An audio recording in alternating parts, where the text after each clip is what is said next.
এখন আমরা পড়ব বার্চ রিডাকশান।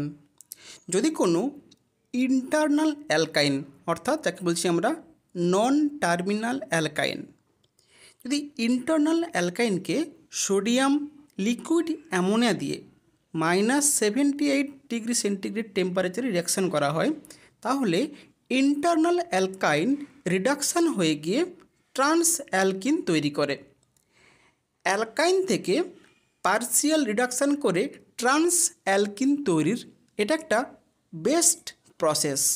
ইন্টারনাল অ্যালকাইনের পরিবর্তে যদি টার্মিনাল অ্যালকাইন নেই, অর্থাৎ যেখানে অ্যালকাইন বন্ডটা চেনের একদম শেষ প্রান্তে আছে এবং কার্বনের সঙ্গে একটা হাইড্রোজেন যোগ আছে, এর সাথে সোডিয়াম লিকুইড অ্যামোনিয়া দিলে এখানে রিডাকশান না হয়ে সোডিয়াম এবং অ্যামোনিয়া মিলে গিয়ে NaNH2 অর্থাৎ সোডামাইড তৈরি করবে। এই NaNH2 একটা স্ট্রং বেস, যার ফলে এ কী করবে না টার্মিনাল অ্যালকাইনের প্রোটনটাকে তুলে নেবে, দিয়ে কার্ব অ্যানায়ন তৈরি করবে। এই কার্ব অ্যানায়নের সাথে যদি কোনো অ্যালকাইল হ্যালাইড দিই, তো সেখানে SN2 রিয়াকশান হয়ে গিয়ে কী করবে নতুন একটা ইন্টারনাল অ্যালকাইন তৈরি করবে। তাহলে আমাদের এই বার্চ রিডাকশান অফ অ্যালকাইনের ক্ষেত্রে আমাকে ইন্টারনাল অ্যালকাইন দিয়েই আমরা কিন্তু এই রিডাকশানটা করতে পারবো। যদি আমরা মেকানিজম দেখি, প্রথমে সোডিয়াম প্লাস প্লাস একটা ইলেকট্রন তৈরি করছে। এই ইলেকট্রন অ্যালকাইনের একটা পাই বন্ডকে ভেঙে দেবে, অর্থাৎ অ্যালকাইনের সঙ্গে ইলেকট্রন যোগ হয়ে প্রথমে লেস স্টেবল কী করবে র্যাডিক্যাল অ্যানায়ন, অর্থাৎ এখানে দেখো মাইনাস আছে আর এখানে র্যাডিক্যাল আছে, র্যাডিক্যাল অ্যানায়ন তৈরি করবে। এটা তারপর কী করবে ইন্টার কনভার্সন হয়ে গিয়ে ট্রান্স র্যাডিক্যাল অ্যানায়ন তৈরি করবে। এইবার এই অ্যানায়নটা অ্যামোনিয়া থেকে একটা প্রোটন নিয়ে নেবে, দিয়ে আমার কী করবে একটা অ্যালকিন র্যাডিক্যাল তৈরি করেছে। এবার এই র্যাডিক্যালের সাথে আরেকটা ইলেকট্রন যোগ হয়ে গেলে আমার অ্যানায়ন তৈরি হবে। এই অ্যানায়ন আবার একটা প্রোটন অ্যাবস্ট্রাক্ট করে নেবে অ্যামোনিয়া থেকে। তারপর দেখতে পাচ্ছি আমরা যে ট্রান্স অ্যালকিন তৈরি হয়ে গেছে।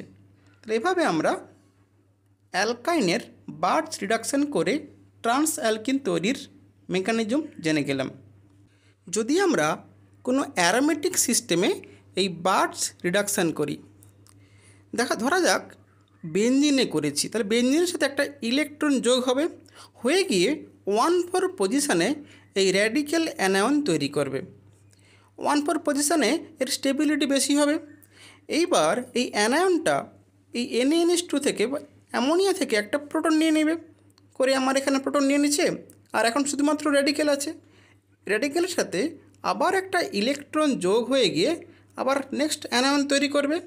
সেই অ্যানায়নটা আবারও একটা প্রোটন অ্যাবস্ট্রাক্ট করে নিয়ে এইভাবে আমার কনজুগেটেড সিস্টেম থেকে আইসোলেটেড ডাবল বন্ড করে দিচ্ছে, অর্থাৎ বেনজিনকে রিডাকশান করে ডাই অ্যালকিন কম্পাউন্ডে কনভার্ট করে দিচ্ছে।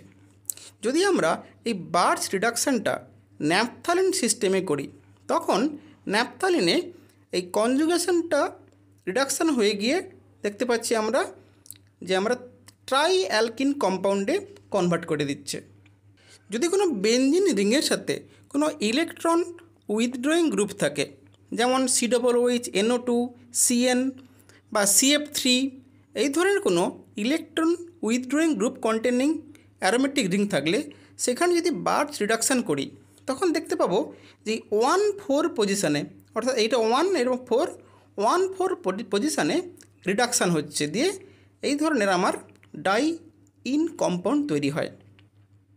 কিন্তু যদি কোনো অ্যারোমেটিক রিংয়ের সাথে ইলেকট্রন ডোনেটিং গ্রুপ থাকবে, যেমন কি OMe, NH2, NMe2, এই ধরনের কোনো ইলেকট্রন ডোনেটিং গ্রুপ থাকলে তখন এই রিডাকশানটা হবে কিন্তু 2,5 পজিশানে। এটা 2, এটা 5 পজিশান, এভাবে 2,5 পজিশানে রিডাকশান হবে।